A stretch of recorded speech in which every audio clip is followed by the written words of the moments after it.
I promised you that our friend Frank Turek would be on the program. Promises made, promises kept. Frank, welcome back. It's always great being with you, Eric. How are you? I'm swell. How are you? I'm ready to I'm enter very the swell. I golden age think of President America. Trump has done more in 48 hours than Joe Biden did in 4 years. What do you think? Oh, look.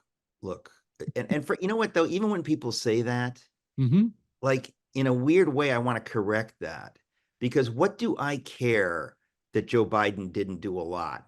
He was evil. So it's kind of like saying God is doing way more than the devil. It's not about how much God is doing and how quickly. It's that he's doing good and the That's devil's true. doing evil. Joe Biden, in his sclerotic senescence, didn't do much. Thank God he didn't do Mm-hmm. more because he was doing evil, wicked things. But anyway, we know his handlers did most of it anyway, so we'll get aside from that. I want to talk to you before we get into all kinds of stuff here, because today is Friday. A couple of days ago, which is I guess was Tuesday, I was supposed to go to the National Cathedral. I was invited to go to the National Cathedral. I instead was on Newsmax, and I couldn't do both. In retrospect, I guess, I don't know. I was going to say I don't know that I'm glad that I missed it because I might have spoken up. It's if you're Donald Trump trapped by some liberal crazy bishop, you have to smile and kind of endure it. If I'd been there, I might have said boo or something because I've become that kind of guy. But let's talk about what happened with the so-called bishop. I mean, I don't take the Episcopal Church at all seriously. I certainly don't take the idea of a female bishop seriously. But what are your thoughts? Let me say one good thing, and this is going to sound odd, Eric, but I'm the kind of person, and I know you are too, that thinks that pastors ought to be more involved politically because we think we have a mandate to love our neighbor.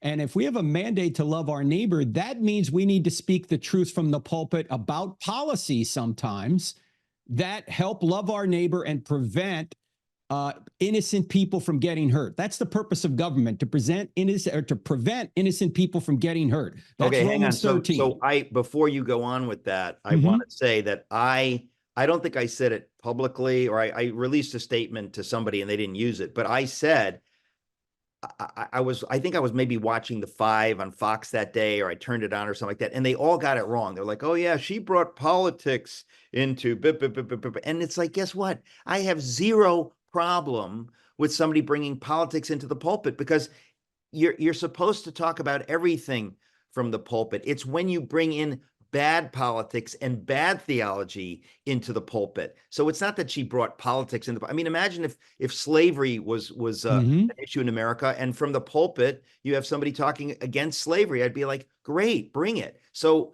I think that's where you're going with this. It's like Yes. we don't have any problem with people from the pulpit speaking politically. That's a big part of their job. And most of the problem is that they don't do it. Only the liberals do it. Exactly. And she's obviously a far left liberal. She's basically, from what I've read, a Marxist. She was against Trump in 2020. She now, of course, is the darling of The View and CNN, the communist news network. As if they Because, cared about God. yeah, exactly. They only care about God, Eric, when a supposed bishop or cardinal or priest or preacher preaches left-wing politics that contradict the Bible. So you and I both agree that it's good to have pastors involved politically. Let me commend her for that. Yes. But it's bad when pastors support policies that contradict the Bible, and that's exactly what she was doing. First of all, this is going to be completely politically incorrect. We're going to be correct, not politically correct. Good. There is no such thing as an LGBTQ child. There's Okay, no you don't such know thing this, as but a trans child. I've been saying that. I said it on my Instagram reel. I said it on X.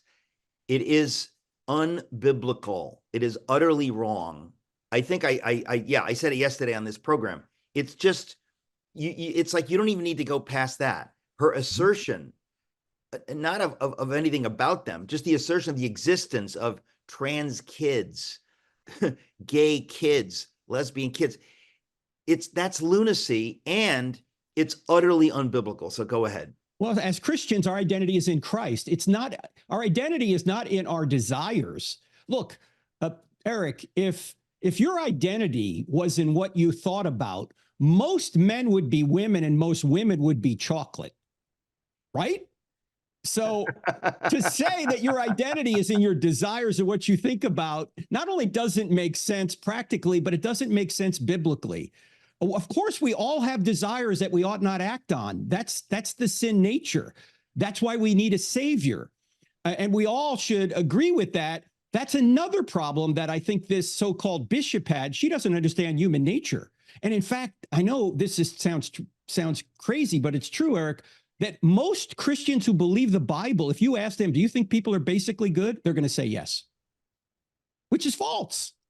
I mean, oh, sure, maybe we're better than our neighbor, but we're still evil. We're selfish. It's easy to be bad. It's hard to be good. That's why you know and I know, and hopefully more Americans are coming to realize Marxism doesn't work because it assumes that people are inherently good. They're going to work as much as they can and take as little as they need. In fact, they're going to work as little as they can and take as much as they want.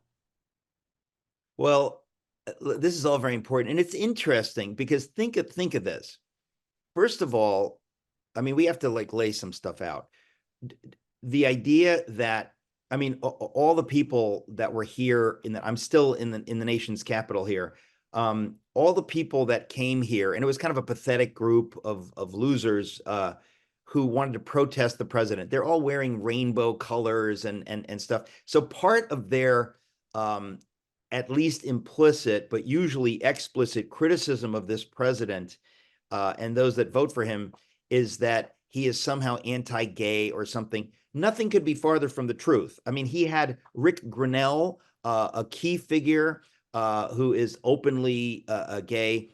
Trump just appointed Scott Bessent to be the head of the Treasury Department. I met him the other day. He was in my class at Yale. He's not just openly gay. He's married to a guy, right? So this idea that Trump is somehow anti-gay, it's so ridiculous, right? It's absolutely ridiculous.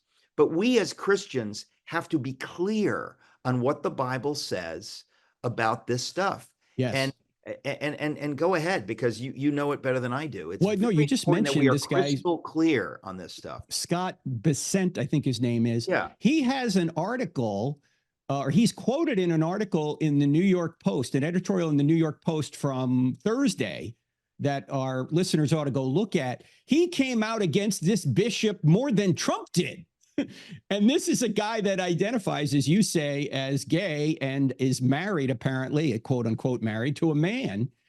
And he's saying this is just ridiculous that she said that these people are fearing for their lives. Fearing for their lives? Yeah. Well, you know why they're fearing for their lives, Frank. Let's be clear. This is exactly true, folks. The reason they're fearing for their lives is because of the lunatic rhetoric of folks like this woman. In other words, people on the left are saying over and over and over and over that if you're gay or trans or whatever, that Trump's coming after you, he's going to get. These are all lies. And the only reason these people are fearing for their lives is because of these lies, not because of anything Trump or any of the people around him have ever said. So it's a level of lunacy. It's hard really to untangle.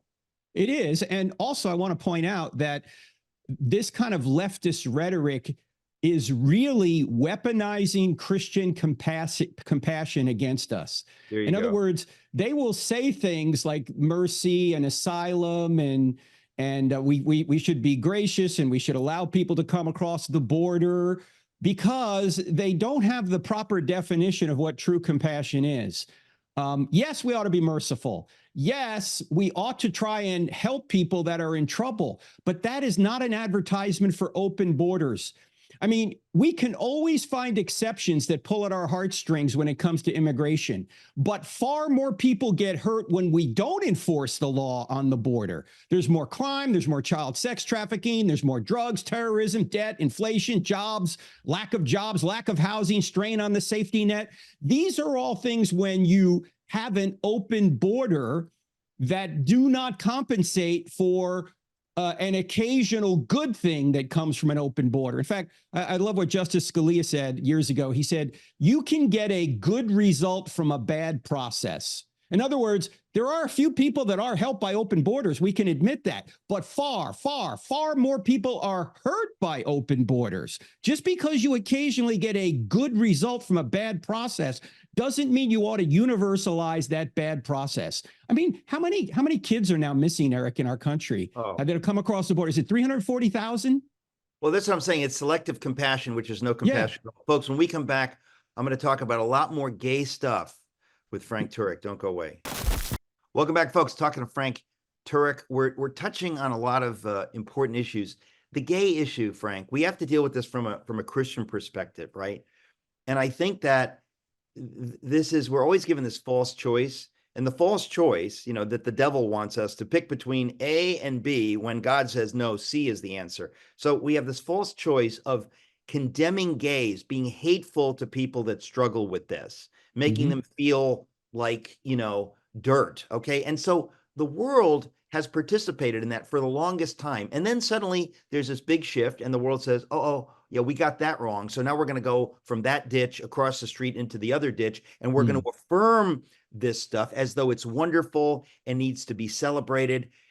And both of these are rejected by serious Christians because the Bible says we are all broken. The only question is how. And so we don't want to affirm you in your brokenness, in your delusion, in your desires. We want to love you. The way God wants us to love each other is by speaking the truth. And so if you have a desire for anyone other than your spouse, you're a man for his wife, a woman for her husband, you don't want to act on that. That's the biblical mandate. But the problem is our culture has become so outrageously sexualized. You can see how the wheels have come off and how even many churches refuse to understand the most basic biblical truth on sexuality. The most basic biblical truth that people seem to get wrong. They think love requires approval. Love does not require approval. In fact, every parent knows this. If you approve of everything your 13-year-old wants to do, are you loving? No, you're unloving. You need to stand in the way of evil if you're going to love that person. This is why, Eric, in the passage that everybody reads at their wedding, but nobody obeys, 1 Corinthians 13, Paul says this. He says, love always protects. Love does not rejoice in wrongdoing. Love rejoices in the truth. Love always perseveres. Notice love doesn't mean approval. Love means you protect. Love means that you seek what's best for the other person in the eyes of God, not what the other person necessarily wants, what the other person should necessarily do. That's what love is. And we know this as parents, right? We don't approve of everything our kids want to do. If we we're not loving, we're unloving. I mean, what I do want to say is that, and because I think, the reason, Frank, this, I think the reason many in the church shy away from the gay issue is because they don't really know the answer. They are themselves confused by it. And so they just, they either avoid it or they do what many churches have done, like this, like the Episcopal Church, where they actually affirm it. And they say, well, we're just now going to change everything. And we're going to say it's a good thing and we're going to celebrate it, which is kind of crazy. But I think the reason people are confused about it is because they don't know what to say. What do you say to a 15-year-old boy who experiences same-sex attraction? What do you say to him? I would say, okay, number one, you need to understand this is not God's will for your life, and you should not act on this, and you need to do whatever you can not to act on this. I would also say you want to seek healing, that the Holy Spirit can heal you. God can bring healing. Now, that's not always easy, but the point is that is God's will for you to seek healing. But there are a lot of churches, they're not even aware of this. They wouldn't even know where to go for the 15-year-old to get healing. So they do just, in a sense, maybe tell them just shut up and don't do anything about it, whatever. But they're not really offering a positive solution. And then finally, the culture has become so sexualized that the idea of celibacy, it barely exists. I mean, you don't see it among heterosexuals. You really don't see it as something that is being held out as a healthy norm, that I'm going to be celibate. That used to exist in the culture. It really doesn't.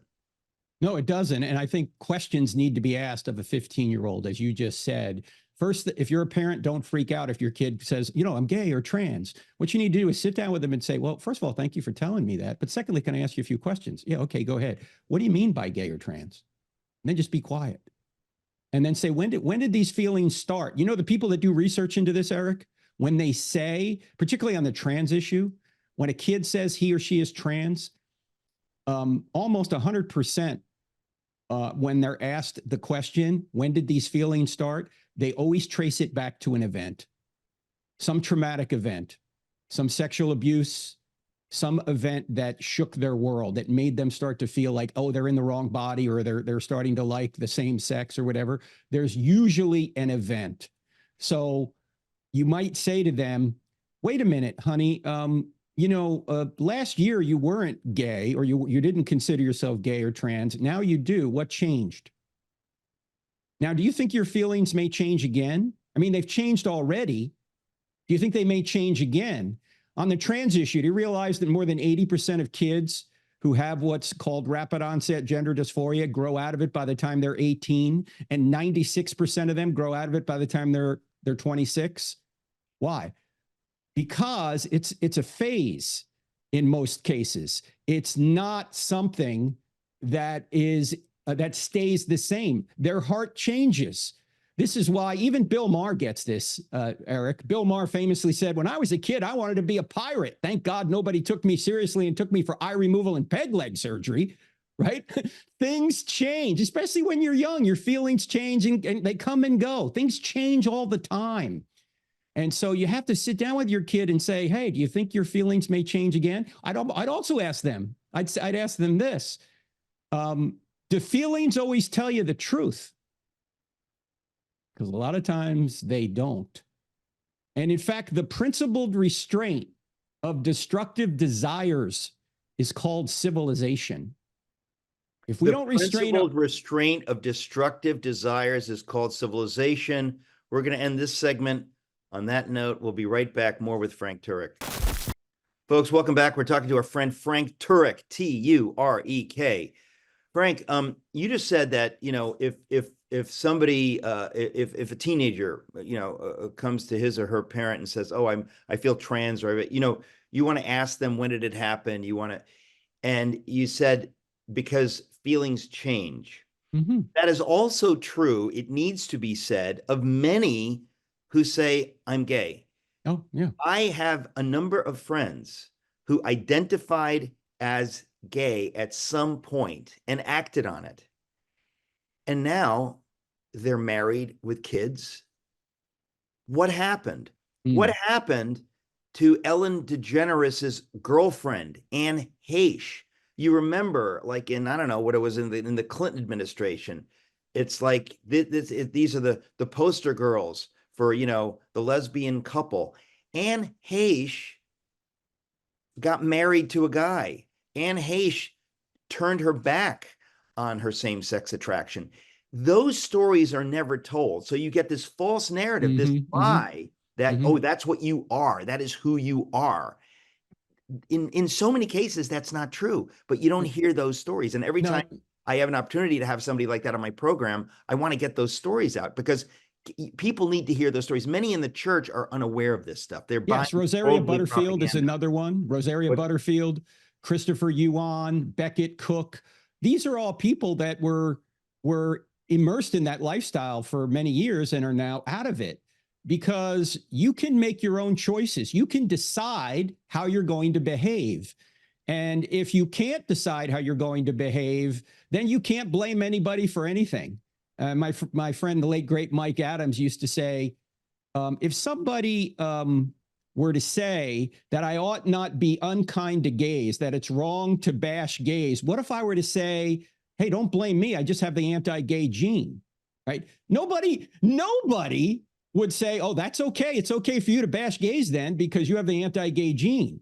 No, we all have feelings. We all have desires we ought not act on. And the principled restraint of destructive desires is called civilization. We can't just act on anything we want to act on. That I have desires every day I ought not act on. If we don't restrain ourselves, We're going to destroy our lives, destroy our relationships, and destroy our witness to other people.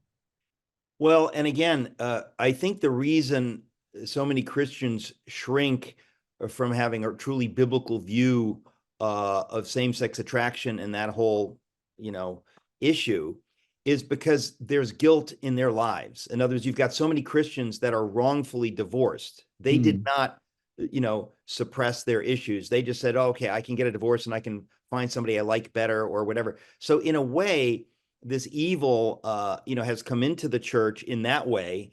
The divorce issue really stuns me that you have so many Christians that they don't practice they don't even know what to think of all this kind of stuff. But, I but think the divorce issues, it's a big thing. How many Christians have I met that like, oh, they got divorced? And I think, wait, what? Where do you get the idea that was okay? And they kind of act like, well, yeah, it's okay. And I think, no, it's really not okay. Where do you get that idea? And they're in the church and they kind of act like, well, no, it's okay now. How is it different from saying that's okay now to walk away from this, a woman or man that I made vows before God that we would be together till death do us part, in sickness and in health, and in all difficulties we would stay together. And they just walk away because it wasn't working anymore. So if you change biblical teaching on that issue, why not change biblical teaching on whether gay people can get married to each other? I think that's one reason we got same-sex marriage, is because we bought into the romance view of marriage, that marriage was all about getting your romantic feelings satisfied. And once those feelings are gone, you have a right to move on to somebody else. That's how you got no-fault divorce laws. Now, no-fault divorce laws had a good intent. People were trapped in very abusive marriages. The problem is it brought so many negative consequences that people then bought into the idea that marriage is all just about my personal romantic fulfillment. Forget about any responsibility I have to the other person or my children. I can go on and find somebody else. And that just led to people saying, well, if marriage is all about emotional affinity, the romantic affinity, why not two men or two women do that? That's where it led, Eric. You're absolutely right. By the way, nobody wants to talk about this, but the first guy to sign the no-fault divorce law was Ronald Reagan. In California. And it spread all across the country. And Reagan later regretted that, but that's where it started. The law is a great teacher, Eric. Many people think whatever is legal is moral and whatever is illegal is immoral. We made divorce so easy that people just said, well, if it's legal, it must be okay. They don't look at the Bible. They just say it's okay. I no longer like this person. Let me move on to somebody else. Well, and again, this has crept into the church. And I just want to be clear, folks. Yes, you're supposed to love everyone, but it doesn't mean you accept everyone's views. And I think that, yes, we should be loving to people who identify as gay, right? But you cannot affirm that. And I think, in fact, Treasury Secretary Scott Bessent, who, as we mentioned earlier, is married, quote unquote, to a man. He was at an event the other day. It was kind of a faith event, and he starts talking about his church and blah, blah, blah, blah. And I'm sitting there thinking, wow, we've got to a point where a man who is married to another man, and again, in quotes, because I don't believe a man really can marry another man, but that here he is talking about his faith and the church. And you realize there are many churches that have absolutely compromised on this. And I want to say this lovingly, folks. You can't do that. This is really, really basic. It's kind of like saying, well, adultery, we've changed our views on that. You can cheat on your wife if you feel really strongly about this other woman. Like, no, you can't do that. Now, no, you can do that, but you can't say it's okay with Christian teaching. Well, that's a much more meology than theology, Eric. It's all about me and what I want. And I'm going to create God in my image rather than submit to what God wants me to be in his. And this is why Paul is, in the last book he ever wrote, 2 Timothy says, in these last days, people are going to put around them teachers to tell them whatever their itching ears want to hear. People are going to be lovers of themselves, lovers of money, boastful, pride, arrogant, all of these things. And they're just going to want God to affirm what they want to do. But those people are wolves in sheep's clothing. In fact, that's what I thought about when I thought about that bishop the other day. I was reading Matthew chapter 7 today, and it talks about how you will recognize them by their fruits, these false teachers. And you saw the rotten fruit just the other day at the prayer meeting. She distorted the scriptures. She ignored the scriptures. She came out against what should have been a reasonable policy.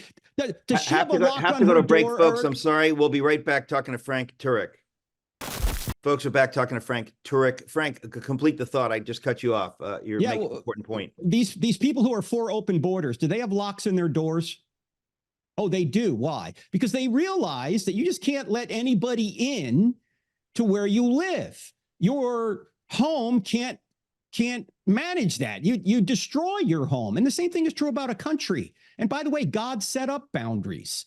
Look at Acts 17. Look at the land that God promised to Israel. He said, here are the boundaries of it. He didn't say the whole world is yours. You can go anywhere you want. In fact, he told Moses, you can't go into the land of Moab. You can't go into the land of Edom. You can't cross that border. Borders are in place for our safety. And if governments are supposed to protect innocent people from evil, they cannot do that if they don't know where their borders are. You have to protect innocent people from evil. Can you have immigration? Of course you can, but it has to be managed. You have to let people in who are not going to destroy your country, who are not going to commit crimes and murder people and conduct terrorist attacks and traffic children. But that's exactly what's been going on. It's just staggering. It's staggering that we have to talk about this, but it's important that we're clear. And I really, to go back to the gay, lesbian, trans issue, if you're going to a church, folks, that is confused on this, that is not giving clear biblical teaching on this, you need to get out. This is an important. It's an important moment. To have the president have to sit there and listen to this stuff.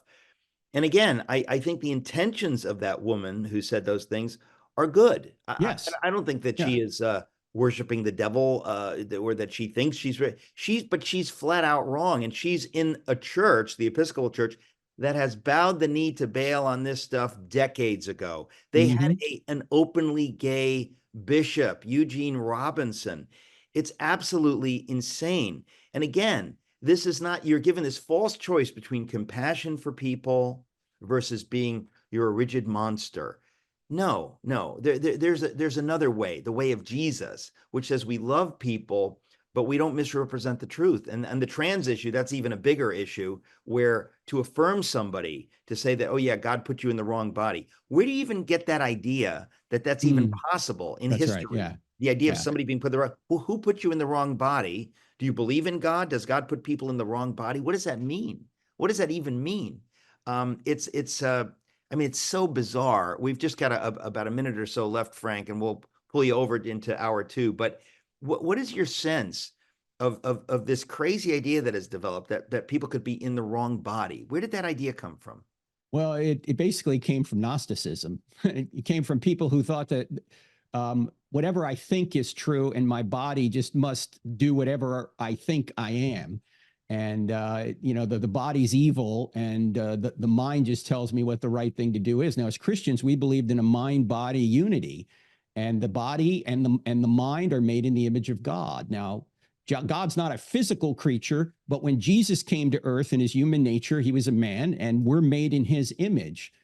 And the idea that, look, if I have a mismatch between my biology and my psychology, I can't change my biology, but I can change my psychology. Eric, if your daughter said I'm a mermaid, you wouldn't take her off the coast and drop her in the ocean. You would say, honey, your mind's playing tricks on you. We need to get you psychiatry. Why don't we do that on the trans issue? We do the opposite. We say, oh, no, your mind is fine. It's your body that's wrong. You can't change your biology. You can change your mind. This is important stuff, folks. Frank, what is your website? Crossexamined.org. Cross-examined with a D on the end of it.org. We got a lot of videos on our YouTube channel because we do a lot of college events. Going out to the University of Nebraska, Lincoln, Nebraska on February 12th, Lincoln's birthday. That's the next big event. So check that out. Crossexamined.org. We'll be right back with Frank Turek, but check it out, folks. Crossexamined.org. Folks, coming up in the next segment, we have Tom Haviland. You just buckle your seatbelts. We had him on this program 2 years ago. I won't even spoil it, but it has to do with the vaccine. wait till you hear my conversation with Tom Havland. Right now I continue my conversation with Frank Turek, but I want to remind you of the Herzog Foundation. Folks, if you go to herzogfoundation.com, they're there to help you. If you're interested in homeschooling your kids or your grandkids, if you're interested in quality, Christ-centered K through 12 education, the folks at the Herzog Foundation are there to help you. They have free resources. They're there to answer your questions. Everybody in America should be thinking about homeschooling or quality Christ-centered K through 12 education. It's the way of the future. It is very, very important that we do not throw our kids to the wolves. And in most cases in public education, that's what's happening. So go to herzogfoundation.com. They're there to help. herzogfoundation.com. Okay, Frank Turek, you wrote a book called I Don't Have Enough Faith to Be an Atheist. And I believe I told you, I wrote a book called Is Atheism Dead? We're turning it into a streaming TV series. It is going to be spectacular. And the evidence for God from science is, a lot of people say, well, I hear there's evidence for, no, folks. It's like saying, I hear there's evidence that the earth is not flat. No, it's been decided. The earth is not flat. And so you don't need to talk about the evidence is inescapable. But that's what's happened with the world of science, inescapably points to God. The world of archaeology inescapably points to the Bible as history. The evidence that has come out in the last decades is so astonishing. So it's why I wrote my book, Is Atheism Dead? Folks, if you haven't read it, for the love of Pete, read it. I promise you, it will encourage you in your faith. The evidence for God is just mind-bending, and most Christians don't know it. But Frank, I mentioned we're turning it into a streaming TV series. We're going to interview you for that because you've dedicated your life to this issue. That's right. I go to a lot of college campuses and present the evidence that Christianity is true. We go through in the I Don't Have Enough Faith to Be an Atheist presentation. We answer these 4 questions, Eric. Does truth exist? Does God exist? Are miracles possible? And is the New Testament telling us the truth about the resurrection? Because, Eric, if truth exists and God exists and miracles are possible and Jesus rose from the dead, game over, Christianity's true. In fact, we could summarize those 4 points into 2. If God exists and Jesus rose from the dead, game over. Christianity's true. Now, the evidence for God, I think I agree with you, is so strong. In fact, I know this is going to sound maybe sacrilegious for Christians. The evidence for God is stronger than the evidence for Jesus. Okay? Because Jesus, you need historical evidence. And you got to rely on eyewitness testimony. The evidence for God, you can look through your telescope and see the universe had a beginning. If the universe had a beginning, it had to have a beginner. If space, time, and matter had a beginning, as even atheists are admitting, Eric, and you know better even than I do with this book, Is Atheism Dead? If space, time, and matter had a beginning, what could have caused that? Only something that transcends space, time, and matter. In other words, the cause must be spaceless, timeless, immaterial, powerful to create the universe out of nothing, personal in order to choose to create, and also intelligent to have a mind to make a choice to create. So when you think about a spaceless, timeless, immaterial, powerful, personal, intelligent cause, who do you think of? And every audience I ask says God, but then they'll say, well, how do you know it's the Christian God? And the answer is, we don't yet. We've got to see if Jesus rose from the dead. Eric, if Jesus did rise from the dead, then we can say that the same being that walked out of the tomb 1,992 years ago is the same being in whose divine nature created the universe out of nothing. So if Jesus rose from the dead, the Christian God is the true God. Without the evidence for Jesus, we don't know if the creator of the universe was Allah, Jesus, or somebody else. But the evidence shows that Jesus did rise from the dead, so Christianity is indeed true. And as you know, you highlight quite a bit in Is Atheism Dead? Even one of the stronger arguments for God is the fine-tuning of the universe, which is just, you can't. Oh, no, it's insane. Yeah, let me just give one illustration. Illustration. This is one illustration of the fine-tuning. The precision of the strong nuclear force, or of gravity to the strong nuclear force, is 1 to 10 to the 40th power. That's 1 in 1 with 40 zeros following it. Now, to give an illustration of this number, because you can't get your mind around that number, if you were to take the entire North American continent from from from Central America all the way to Greenland and stack it in dimes to the moon, 238,000 miles. And you did that on a billion other North American continents, stacked them all in dimes, 238,000 miles to the moon, then put all those dimes in one huge pile, marked one dime red, mixed it in, threw a blindfolded friend on that pile, that huge pile, and asked him to pick one dime. The chance he would pick that one red dime is one chance in 10 to the 40th power. Listen, that illustration is in my book, and I want to say this stuff is incomprehensible. And what you just said, I mean, I think most people would miss it. We're talking about there are these four fundamental forces that were established 1/1,000,000th of a second after the Big Bang. 1/1,000,000th of a second. This is what science tells us. So atheist scientists all agree on this, that 1/1,000,000th of a second after the Big Bang, these constants were established. And here's the point. They will say that if any of those four constants, and Frank, you mentioned two of them, the weak nuclear force, the gravitational force, if they had differed by one in, one followed by 40 zeros, the universe would not exist. This is what science says. This is not what Christians are saying. This is what science says. And that is one example. That is one example. And it goes on and on and on and on. It is actually ultimately frightening to me when you think about the God who created this. He scares me. Like a God who's able to design stuff on that. It's scary. And then you realize, and by the way, he loves you. He knows your name. He cares about you. I mean, it's the greatest news imaginable. It's beyond our ability to comprehend. And I think, I think, Frank, this is why I love what you do. People need to know that the evidence for God and Jesus, it's so overwhelming. It changes your faith walk, because for years, I bought the lie that, well, all these sophisticated people don't believe in God. So it's kind of this kind of crazy parochial belief, and I happen to believe it. And no. It's really like saying, like, I don't believe the earth is flat, but who am I to say? Well, the fact is, the earth is not flat. And if somebody says it's flat, you should laugh at them. And when somebody says, I believe there's no God, I believe science says there's no God, you should laugh at them and say, sorry, you're extremely wrong. You're not just wrong, you're extremely wrong. You have no idea how wrong you are and how the evidence for God is mind-blowing. But most Christians, Frank, don't know this. It's why I wrote my book, Is Atheism Dead? I said, I want to put this in front of Christians because I think it'll blow their minds. And I think it changes your faith walk when you know that science inescapably points to God. Archaeology inescapably points to the Bible as history, and then on from there. That's why I always ask atheists, particularly on college campuses, Eric, if Christianity were true, would you become a Christian? And many of them, if they're honest, will say no. Not a head problem, heart problem.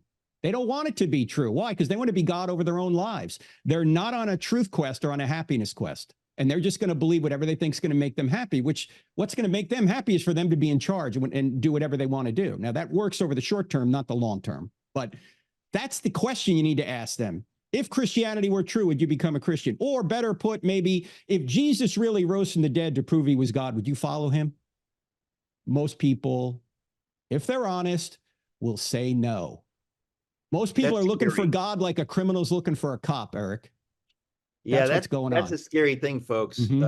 Well, anyway, I recommend Is Atheism Dead? But right now I'm talking to Frank Turek. He's written many books. Go to crossexamined.org. You need to know your faith is true. It's not just something you believe. It's actually true. Crossexamined.org. Frank, thank you. Eric, my pleasure, brother. Hope to see you again soon.